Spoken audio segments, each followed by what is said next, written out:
సినీ దిగ్గజం కళామ తల్లి ముద్దుబిడ్డ కంచర్ల అచ్యుతరావు సమక్షంలో మెగాస్టార్ చిరంజీవి జన్మదిన వేడుకలు ఘనంగా జరిగాయి. చిరంజీవి కళాపరిషత్ ఆధ్వర్యంలో విశాఖలో జరిగిన వేడుకల్లో కంచర్ల అచ్యుతరావు, పలువురు ప్రముఖులు పాల్గొని కేక్ కట్ చేసి వేడుకలను నిర్వహించారు.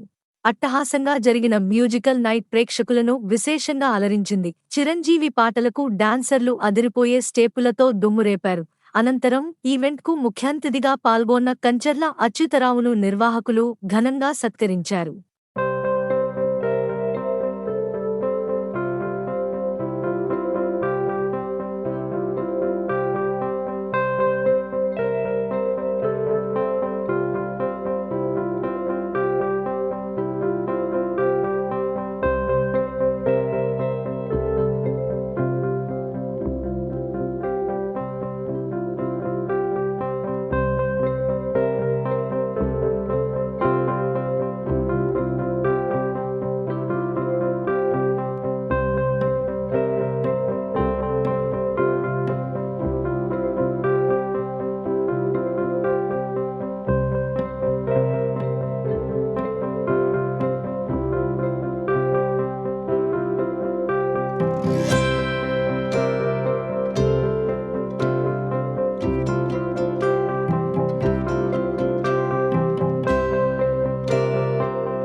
చిరంజీవి గారి బర్త్డే యాక్చువల్గా 2005 సంవత్సరం నుంచి మా యొక్క సాయిరామ్ సేవా సమితి ద్వారా చేస్తూ ఈరోజు ఆ సాయిరామ్ సేవా సమితిని ఉపకార్ చారిటబుల్ ట్రస్ట్గా మార్చుకున్నాం. మరి ఈ రోజు వరకు ప్రతి సంవత్సరం చిరంజీవి గారి జన్మదిన వేడుకలు మా చేతుల మీదుగా జరగడం మాకెంతో ఆనందదాయకంగా ఉంది. ఎందుకంటే పవన్ కళ్యాణ్ గారి బర్త్డే చేస్తాం, అలాగే మరి బాలకృష్ణ గారి బర్త్డే చాలా ఘనంగా చేస్తాం. మరి చిరంజీవి గారి బర్త్డే అంటే నేను ప్రజారాజ్యంలో ఫస్ట్ ఈ సిటీలో రాజకీయ చైతన్య కార్యాలయం పెట్టింది ప్రజారాజ్యంది ఈ కంచెల అచ్యుతరావు. ఆంధ్రప్రదేశ్లో మొట్టమొదటి రాజకీయ చైతన్య కార్యాలయం నేనే పెట్టాను ఆగ్లవలో. మరి ఆ రోజు నుంచి చిరంజీవి గారిని దగ్గరగా చూసిన వ్యక్తిగా ఆయన యొక్క ఆలోచనలు, ఆయన యొక్క ఆవేదన, మరి ఆయన ఆ కంటిన్యూషన్ రాజకీయాలు లేకపోయినా మరి ఆయన యొక్క ఆశయాల్ని ఈరోజు పవన్ కళ్యాణ్ గారు అవి నిర్వర్తించడం జరుగుతూ ఉంది. మరి అలాంటి చిరంజీవి గారు సినీ ఇండస్ట్రీలో చూస్తే చాలామందికి ఒకసారి హీరో అయిపోవాలనిపిస్తుంది, లేదా డబ్బులుంటే ప్రొడ్యూసర్ అయిపోవచ్చు, లేదు మనకి యాక్టింగ్ మీద నాలెడ్జ్ ఉంటే కనుక డైరెక్టర్ అవ్వచ్చు. కానీ హీరో అవ్వడం అనేది చాలా కష్టమైన పని. ఎందుకంటే ఆ హీరో తను ఒక స్థాయికి రావడానికి తను ఎంత కష్టపడతాడో అది చాలా మందికి తెలియదు. ఎందుకంటే మరి మీకు ఎలా తెలుస్తారంటే, మరి నా కొడుకుతో నేను 8 సినిమాలని ఇప్పుడు నిర్మించడం జరుగుతూ ఉంది. మరి మొదటి సినిమా రిలీజ్ అయింది, ఇప్పుడు కంచెల సినిమా రెండో సినిమా నెక్స్ట్ మంత్ రిలీజ్ చేస్తున్నాము. ఇంకొక 6 సినిమాలు అలా 70-80% అయ్యాయి. మరి ఆ సెట్లోకి వెళ్ళేటప్పుడు అంటే సినిమా మనం చూసేటప్పుడు ప్రతి ఒక్కరు ఆలోచన హీరో, హీరోయిన్, మిగతా యాక్టర్స్ అందరూ ఉంటారు. కానీ ఆ సినిమా బాగుందంటే అది హీరో వల్లే బాగుంటుంది. అలాగే సినిమా ఫ్లాప్ అయితే హీరోని ఆ హీరో వల్ల పోయిందంటారు. ఆ హీరో అంటే మంచి పేరు వచ్చినా చెడ్డ పేరు వచ్చినా ఆ హీరోకే వస్తుంది. అంటే ఆ హీరో ఎంత తను కష్టపడి పనిచేసినా ఒక్కొక్కసారి ఎదుటి వ్యక్తుల దగ్గర నుంచి మాట పడాల్సిన పరిస్థితి కూడా వస్తుంది. డైరెక్టర్స్ ఎంత గ్రాండ్గా వాళ్ళు సెలబ్రేట్ చేసుకుంటారంటే ఒక సినిమా రిలీజ్ అయిన తర్వాత వాళ్ళ ఖాతాలో ఒక సినిమా పడుతుంది. కానీ హీరోకి హిట్ అయితేనే ఆ సినిమా నెక్స్ట్ సినిమాకి ఆ ఫోర్స్ అనేది ఉంటుంది. అది కానీ ఫ్లాప్ అయితే కనుక ఆ నెక్స్ట్ సినిమా కొద్దిగా ఆ ఫోర్స్ అనేది తగ్గుతుంది. మరి అలాంటి పరిస్థితుల్లో సినీ ఇండస్ట్రీలో ఎంతోమంది మహానుభావులు ఉన్న తరుణంలో అలాంటి మహామహులు మరి ఇంకా చెప్పడానికి లేదు. మరి ఎన్టీ రామారావు గారు, అక్కినేని నాగేశ్వరరావు గారు, కృష్ణ గారు, శోభన్బాబు గారు ఇలాంటి వ్యక్తుల మధ్యన మరి చిరంజీవి గారు మరి రాణించి అతను ఎన్నో చిన్న చిన్న పాత్రలు చేస్తూ ఈరోజు మెగాస్టార్ అంటే భారతదేశానికే మెగాస్టార్ మన చిరంజీవి గారు. ఆ చిరంజీవి గారి ప్రత్యేకత అది ఎవరికి రాబోదని నేను అనుకుంటున్నా. విశాఖపట్నం చిరంజీవి యువత వాళ్ళతో నేను వాళ్ళకి సపోర్ట్ చేస్తూ అక్కడ మెగా ఈవెంట్ని ఒకటి కండక్ట్ చేస్తున్నాము.